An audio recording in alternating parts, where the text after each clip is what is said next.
Tim from Your Six Studios. Today in this video I'm going to show you how to connect a USB drive to your iPad. So depending on the version you have, mine is the USB-C version. I have an adapter right here too, if I want to go and use it.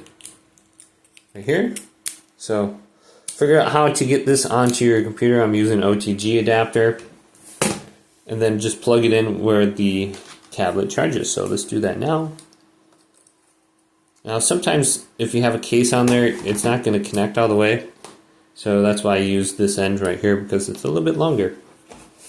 So let's plug this in. Now, if we want to transfer photos and videos and stuff to it, it's rather easy. Go to Photos right here. Select. Tap your photos. Then go to Share. Go to Save to Files. Then you can go to Untitled, which is probably your USB drive, and then go to Save. Now you're saving your files to the USB drive. Now if you want to copy files from your USB drive to your iPad, go to the right, go to App Library, go to Files. Here's Files. Here's the files on my USB drive, my iPad. We can go to this little box right here. Go to my USB drive, Untitled. We can go to Select.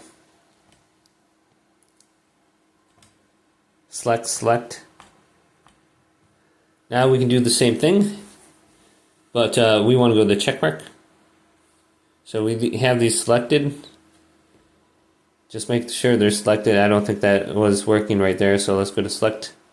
Boom, boom. And we can move these. We can share them, so we can move it to my iPad right here, iCloud, etc. But if you want to save it to your gallery, it's going to be a little bit different. So we can go to this. There's going to be an option for you to save. So go to Select. There's no option Duplicate, Share. We can go to More and see if there's an option to save in here. We can go to Share. Let's go to Share here. And when you save it, it says Save Image right here. Boom. This will transfer it to the gallery. So you can find it under Photos. So look at all those different options. Hopefully this video did indeed help you out.